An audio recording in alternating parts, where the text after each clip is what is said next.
So welcome back to part 2 of our piston modification. This is where we decide on how much material that we take from these ring gaps, but also where we take it from, because those are decisions that we're going to have to make dependent upon the wear that's already on the ring grooves. But more than that is we don't want to take material away from the thinnest part of the margins between the two gaps. But before we do that, what I'm just going to do is I'm just going to check this bore again here. And what I've done is I've inserted one of our new piston rings. And I just wanted to make absolutely certain that we've got the correct ring gap here. Now, in the book, they're asking for a ring gap, piston ring gap of 6 thousandths of an inch. And the best, or rather the thickest feeler gauge that I can get in here is 5 thou, and I don't know whether you can see that there, but there's 5 thousandths of an inch in that. So we're only a thousandth out, and frankly, by the time that this engine starts up, warms up, cools down, starts back up again, and generally sort of runs in with the new piston rings after we have cross-hatched the cylinder bore, which we'll do later. I'm fully expecting that gap to come out a bit more. So the next phase really of this exercise is figuring out how much material that we're going to have to take off from, or take out of the grooves here. Now, what I've done is I've mic'd up the new piston ring, or piston rings, because there's 4 of them, 2 compression rings, and you've also got an oil control ring down here, which I'll come to later. But this piston ring here is micing up at 61.5 thou. So with the recommended piston ring gap clearance, okay, now this is the vertical gap between the top and the bottom of the piston ring in that groove. F.W. Thornton, who supplied these piston rings, what they say is that you're aiming for somewhere between 3 and 5 thousandths of an inch of clearance in there. Now that allows for obviously expansion and allows just for that clearance to make sure that the rings can expand and contract correctly.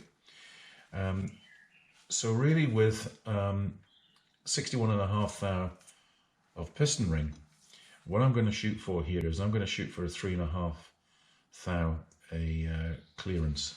So that's my target, is 3.5. So if we add that on to the 61.5, it means that we're looking to machine a ring gap in here, or ring gaps of 65 thousandths of an inch. And what we need to do now is we need to decide, or we need to measure exactly how much differences between the 2 ring gaps, and also how much material that we're going to be taking off each. And I've already sort of had a look at this, and what we have here is I've measured this is the old ring here, and what I've done here is put this old ring in. Now I know for a fact that we're about 9 thousandths of an inch on this, and that feeler gauge just goes into to that groove with the old ring in there, and as you can see there, that just slides in. It's a tight fit, but we know that we've got it right. So when we then add these 2 dimensions together with our micrometer here, we come out with a reading of 55.5 thousandths of an inch. Now we're heading for a ring gap here of 65 thousandths. So by the process of elimination and arithmetic, we're looking to take out 9.5 thou from the top groove. Okay, and where we're going to take it from, I think is best to clean up this bottom groove here. And what we'll do is we'll clean that bottom groove up by about, I don't know, a couple of thousandths. And then the rest I'll take from the top, because we've got quite a bit of margin here at the top here. And what I want to try to do is not to reduce this too much.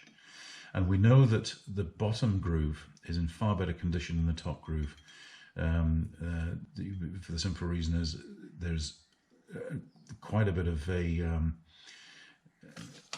clearance, not just actually inside the groove there, but also on the outside as well. So there is a sort of a taper on this top groove, and of course that would make sense because the top piston ring is going to take most of the pounding anyway. The bottom one is actually far better. These two, this groove here is actually quite parallel, and again, if we put in the old piston ring, and we were looking at around about 4 thousandths clearance in here, and you can see that that has just slided into that gap there, and that gave us a reading when we added these two together.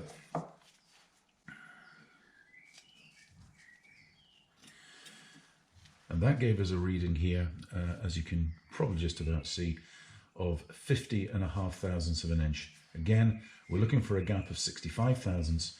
That means that we need to be taking off, in this particular instance, 14.5 thousandths from the bottom gap. So this, we've now established how much material that we need to take off. What we need to do now is we need to just go through the process, and I'll show you the process of how I'm going to mount this in the lathe before we go to the lathe, and that will give you an idea then of what we need to do to make sure that that we get this piston trued up, because the whole idea of this is that what we don't want is any of that movement, which is like a whip in there, because we want to keep these grooves parallel. But the other thing as well is we want to try and limit the amount of eccentricity in here. And there are two ways we can do that, and I'll come to that just shortly. So we're now at the stage where we can begin to machine our piston. First of all, obviously, we need to get the chuck into the lathe, we need to get the piston into the chuck, and then what we will do here is I'm going to indicate this piston here, just to make sure that we've got the whole thing true to the center line of the lathe. And what I'm concerned about here is, because I'm using a 4-jaw chuck, is we've got 4 jaws that are independently gripping the piston here, and this is quite a delicate thing. So we need to be very, very careful how we tighten these 4 jaws up. And because we don't need a huge amount of holding force here, because the amount of material that we're going to be taking off is quite small, and it is aluminium, so the forces aren't, the cutting forces aren't particularly high. But what I don't want to do is to distort this piston, so we need to be very, very careful when we tighten this up and when we get this indicated, because what we need to do is we need to move this piston across over these jaws as we independently tighten and slacken these off. So we need to be very, very careful about that. But I think the next stage now is to get this mounted on the lathe, get this piston indicated. But first of all, what I'm going to do is I'm going to center the cutting tool here, and I want to get that properly centered, and I'll do that just now.